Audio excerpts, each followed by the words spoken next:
13장 20절에서 24절입니다.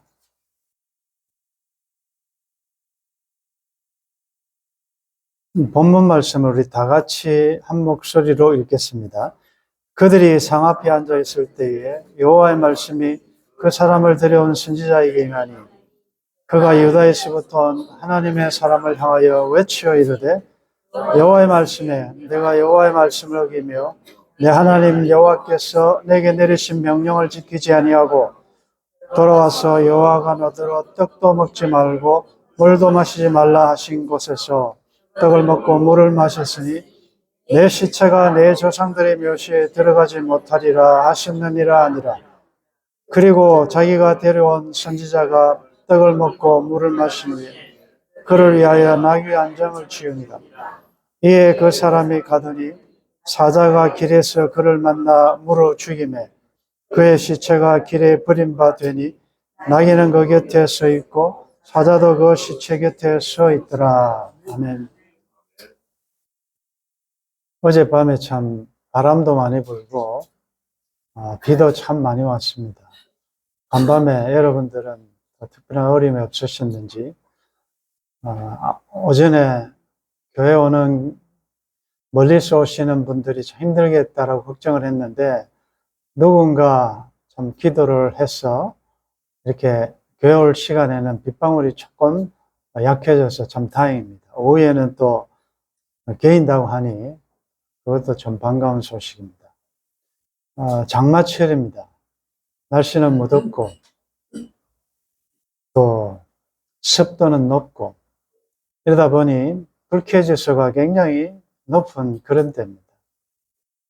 날씨뿐 아니고 우리의 삶의 현장도 여러 가지 어려움에 많이 노출되어 있기 때문에 믿음 생활, 신앙 생활 하기가 참 그렇게 쉽지가 않습니다. 오늘 오신 여러분들에게 제가 비결을 말씀드리겠습니다. 어떻게 하면 믿음 생활, 신앙 생활을 잘할 수 있는가? 비결이 있는데 그 비결은 말씀대로 하면 됩니다. 왜 어려운가? 말씀대로 안 하니까 어려운 것입니다. 말씀대로 한다는 것은 하나님 시키는 대로 하면 된다는 거죠. 그게 내 생각과 내 경험과 사람들의 여론과 환경에 중요한 것이 아니고 내 눈에 보기에 어떠하든지 하나님 시키시는 대로. 북쪽 이스라엘 초대왕 여로보암 하나님께서 왕으로 세우시고 하나님이 시키신 일이 있습니다. 이렇게 다스려라. 그런데 그는 왕이 되자마자 자기 마음대로 하나님이 말씀하신 시키는 것을 다 거역하고 금송아지 우상 만들고 상당 짓고 제사장도 자기 마음대로 세우고 하나님 앞에 분향하는 날짜도 다 바꾸고 자기 마음대로 했습니다.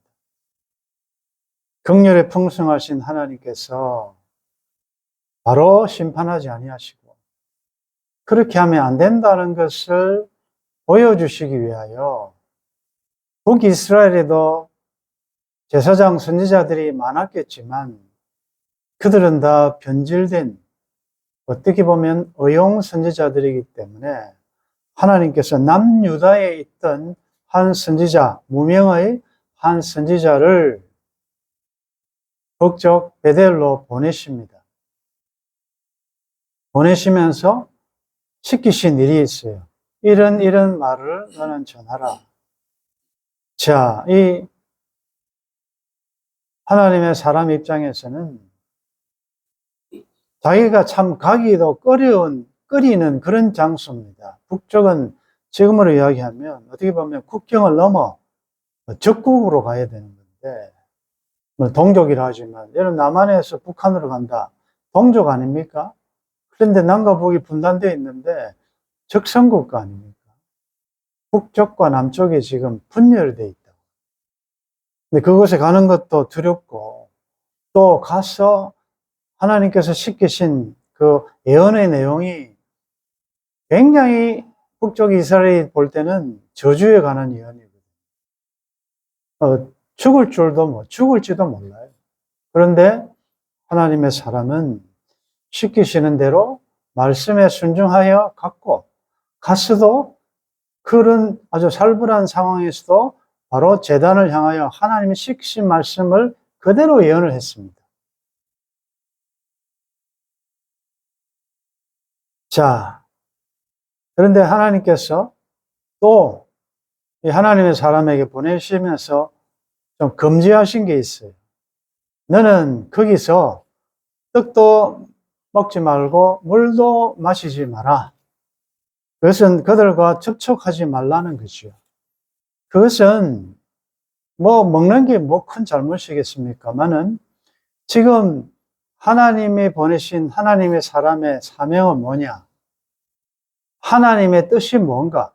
하나님이 지금 어떤 생각을 가지고 일을 하느냐를 지금 증명해내는 사명이 있거든요. 그곳에서는 떡도 먹지 말고 물도 마시지 말라. 이 말은 하나님께서 우상숭배를 얼마나 싫어하시는지를 말로, 몸으로, 바디 랭귀지로 지금 보여줘야 돼요. 그래서 여로보암 왕이 수고했으니까 집에 가서 같이 좀 먹고 쉬면서 쉬다 가라. 그리고 내가 또 포상, 예물도 주겠다, 선물도 주겠다라는 말도 거절하고, 왜? 하나님이 시키시는 대로 해야 되니까. 그곳에서는 먹고 마시지 말라 했으니까 왕의 요청에도 불구하고 이 하나님의 선지자는, 하나님의 사람은 거절하고 돌아갑니다. 여기까지 잘했죠? 시키는 대로 했습니다. 아주 잘했습니다. 가다가 얼마나 심신이 피곤하고 스트레스 받고 얼마나 불안했겠습니까? 그래서 상수리 나무 아래에서 좀 쉬고 있습니다. 우리가 이미 공부한 내용인데 우리 생각에는 그냥 국경을 넘을 때까지 좀 불편하더라도 지쳤더라도 그냥 끝까지 갔더라면 좋지 않았을까라는 그런 아쉬움이 있지만, 그러나 그 잘못은 아닙니다. 쉬는 게 잘못이겠습니까? 피곤하면 쉬었다 가는 거죠. 그런데 그가 상수리 나무 아래에서 쉬고 있을 때에 그 베델에 있던 늙은 선지자 한 사람이 무슨 이유에서든지 모르지만 이 하나님의 사람을 뒤따라왔어. 쉬고 있는 그에게 너가 유다에 선 하나님의 사람이냐? 그렇다. 라고 할 때 돌아가서 우리 집에 가서 좀 떡도 먹고 물도 마시고 좀 쉬었다 가시라. 그때 하나님의 사람은 또 이야기합니다. 나는 그렇게 못한다. 왜? 하나님이 나한테 말씀하기를 이곳에서는 먹지도 말고 마시지도 말고 같이 있지 말고 돌아가라라고 했기 때문에 나는 못한다. 여기까지도 잘했습니다. 여기까지도 하나님께서 시키는 대로 했습니다. 말씀대로 한 거죠. 아주 잘했습니다. 그런데 그 다음에 이 늙은 선지자가 거기서 포기하지 않고 어떻게 또 강권합니까? 나도 그대와 같은 하나님의 사람이다. 나도 선지자다.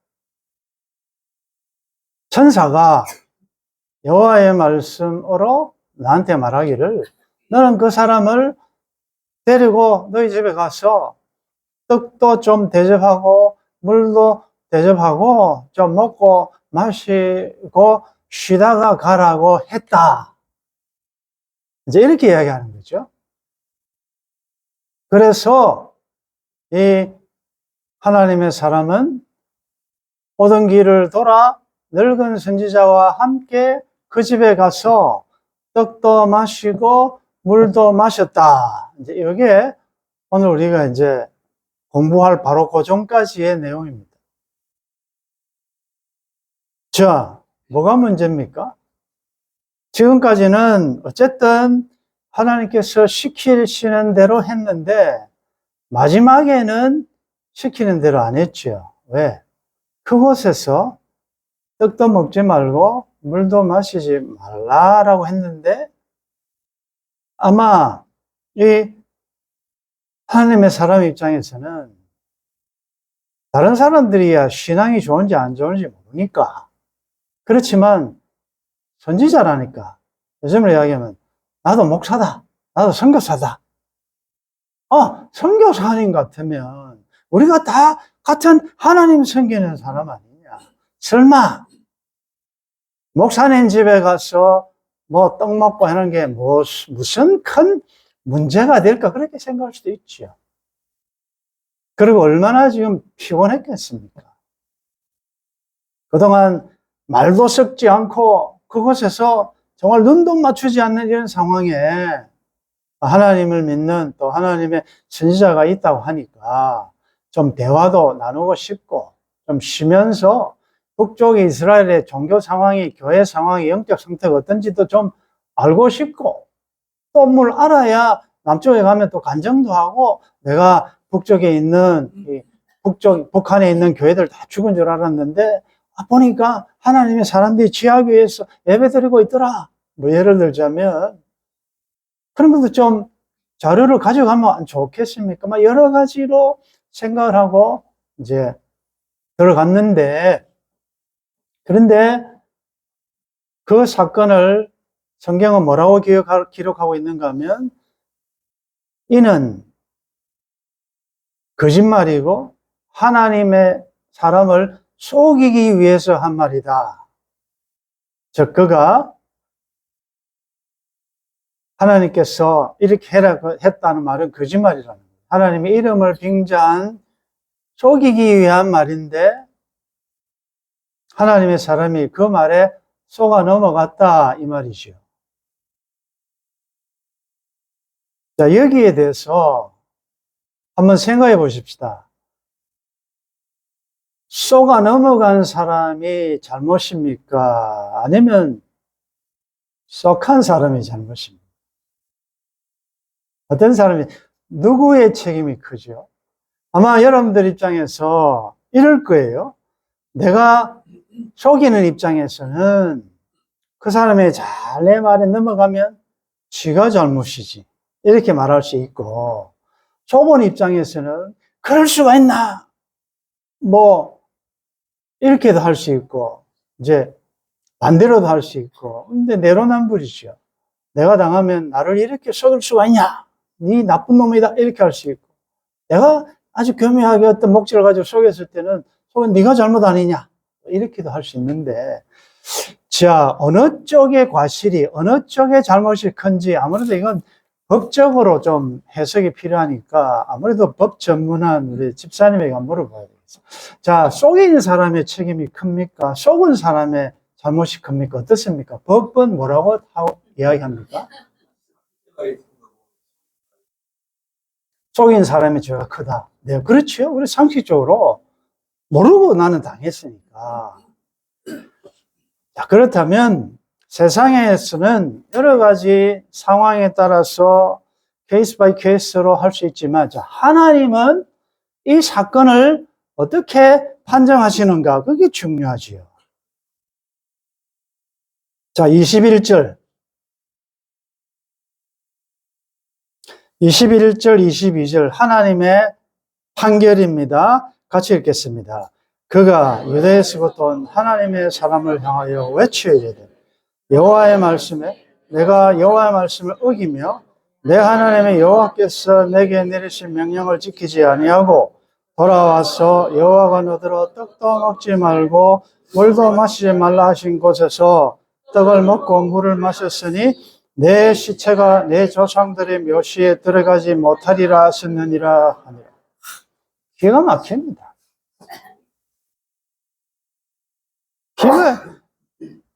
정말 할 말이 없습니다.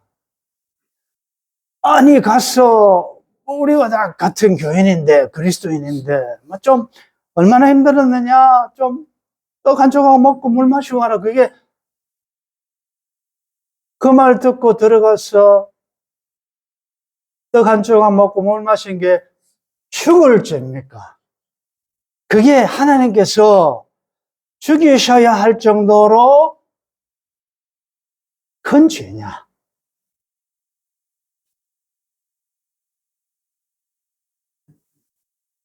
이것과 비교해서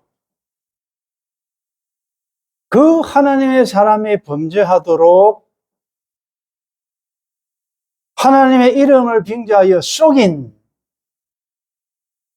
늙은 선지자에 대해서는 하나님이 심판선을 하지 않습니다.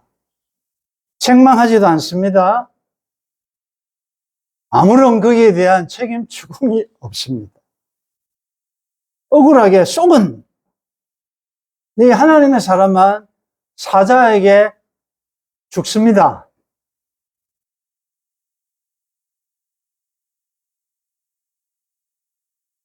이 사건을 어떻게 적용할까요? 이 사건에 나타난 하나님은 어떤 분이십니까? 이 사건이 우리에게 주는 교훈은 무엇이냐? 예, 많겠는데 이렇게 생각할 수 있습니다. 제가 서론에 말씀드린 대로 믿음 생활 신앙이 좋다는 건 뭐냐? 그건 하나님이 시키는 대로 하는 것입니다. 아멘. 얼추 98% 잘했는데 하나는 안 했다. 그것도 핑계, 탓, excuse가 안 된다는 거지요. 거의 다 하고 마지막 딱 하나, 그것도 지금으로 보면 이 죄라고도 할 수 없는 거 아닙니까? 근데 너는 내가 시키는 대로 명령대로 안 했다. 그러니까 너는 죽는다. 그러면 저부터 시작해 여기 죽을 사람 많습니다. 지금 사자가 지금 밖에 기다리고 있어요. 큰일 났습니다. 오늘 비도 오는데 컵라면 드시면서 아직 오늘 여기서 계십시오. 나가다가는 다 물려 찢겨 죽을 거예요.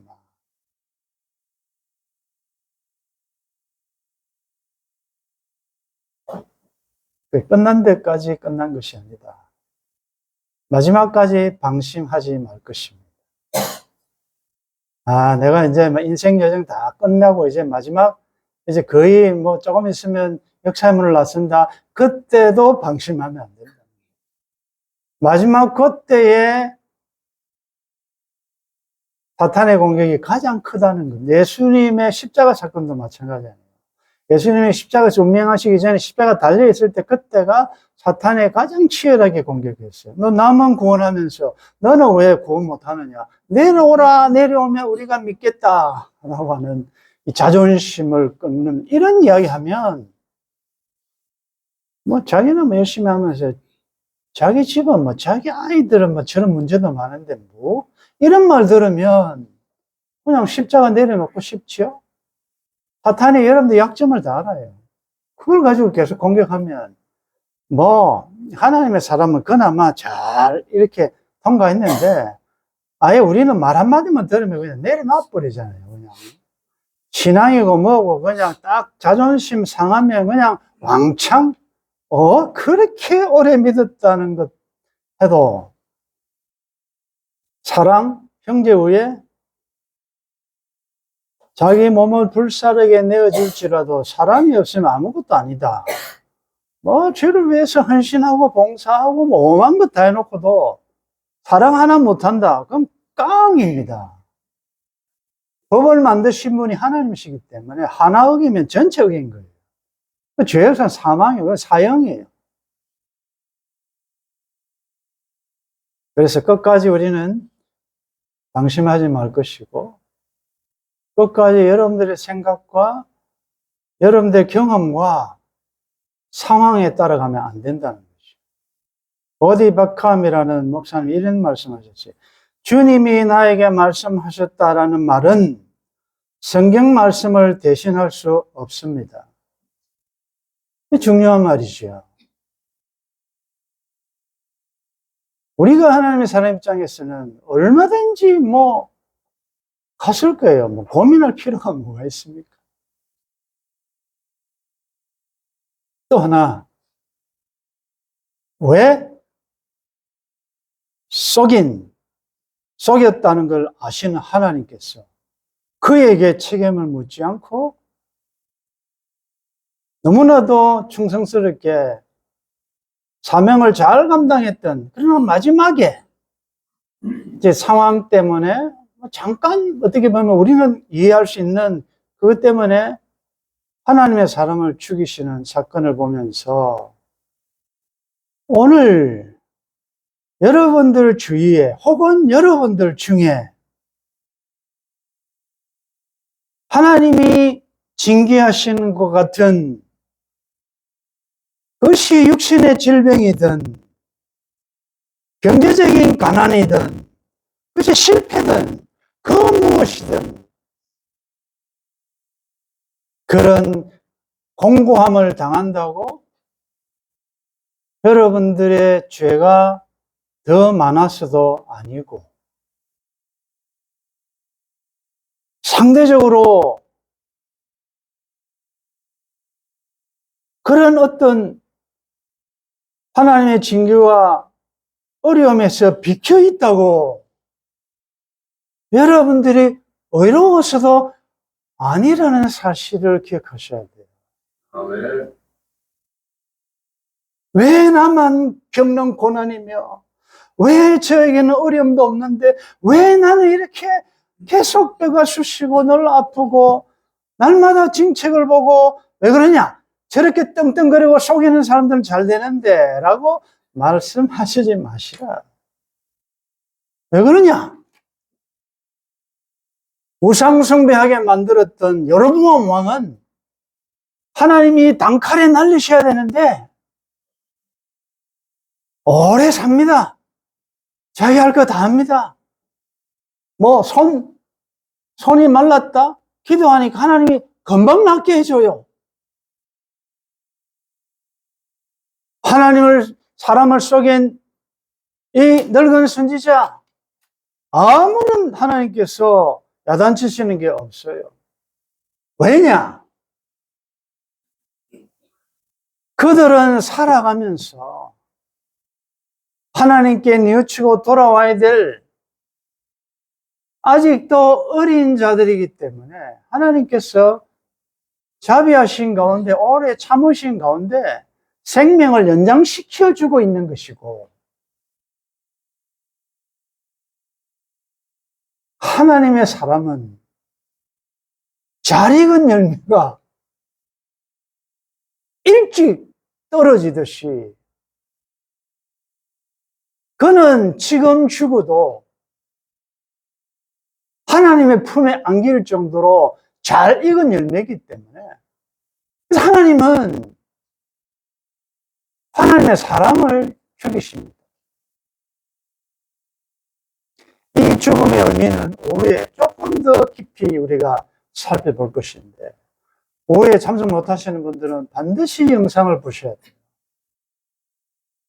왜냐하면 오전에는 절반만 하고 그 다음엔 말씀 속에 감추어져 있는 진짜 하나님의 본심을 진짜 이 하나님의 사람의 죽은 게 그렇게 원통하고 억울한 일인가 거기에 대해서 우리가 조금 더 살펴볼 거예요. 혹 여러분들 중에 너무나도 혼자 지고 가기에 무거운 짐 탄식하고 있는 분들은 그 환경만 보시지 마시고 하나님은 누구신가? 예수님은 누구신가?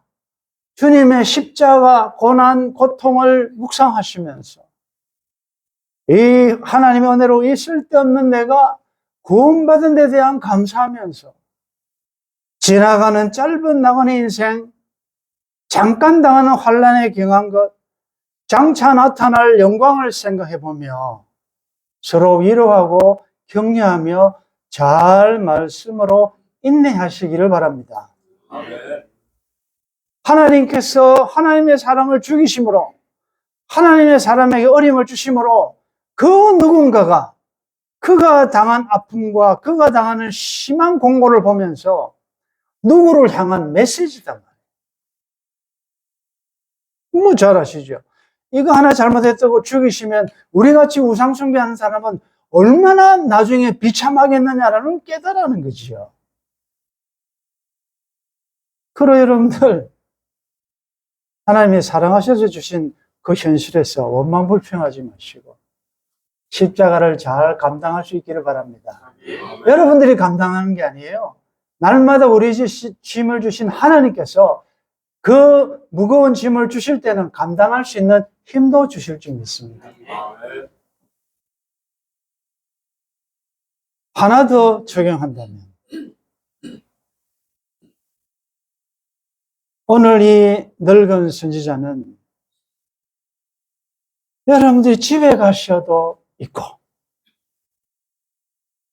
여러분들이 직장에 가도 이 늙은 선지자는 만날 겁니다. 여러분들 학교 가도 있고요. 교회 안에도 곳곳에 이 늙은 선지자들이 포진하고 있어요. 천사의 말을 들었, 천사를 통하여 하나님이 나에게 말씀하셨다. 말씀의 권위를 객관적인 계시된 범위를 넘어선 아름다운 내 귀를 즐겁게 하는 이야기들이 얼마나 많습니까? 늙은 선지자의 말에 미혹되지 않을 정도로 여러분들은 잘 분별하는 영과 계시의 정신을 가질 수 있기를 바랍니다. 하나님의 사람 입장에서는 미혹받지 말 것이고, 여러분들이 늙은 선지자의 역할도 하지 말 것입니다. 하나님은 비록 그들이 지금 우상숭배하지만 돌아오도록 하시기 위해서 잘 읽은, 잘 믿는, 합당한 여러분들에게 때로 심한 공고를 보이실 때 이전처럼 그 고난과 죽음에 대한 해석을 이제는 바꾸셔야 돼요. 세상적인 관점이 아니라 완전 십자가 중심으로 하나님이 나를 사랑하셔서 내가 주님을 위하여 고난당할 정도의 실력 있는 자로 여기셔서 나에게 주셨습니까? 그래서 바울은 감옥에서도 기뻐할 수 있는 것입니다. 자족할 수 있는 것입니다. 우리는 하나님에 속한 하나님의 사람들입니다. 다른 사람에게는 넘어갈 일들을 하나하나 집어내실 때는 그만큼 여러분들에 향한 하나님의 기대치가 높다는 것입니다. 감사함으로 여러분들 멋진 하나님의 사람, 우리 광야 여정에 수없이 우리의 길을 막고 있는, 돌아오도록 베델로 돌아가라고 하는 이 늙은 선지자의 말에 귀를 막고 오직 위에서 나를 향하신 내 귀를 여시고 인치듯이 교훈하시는 세미한 하나님의 말씀 따라 가는 여러분들의 남은 여정이 되기를 주의 이름으로 축원합니다.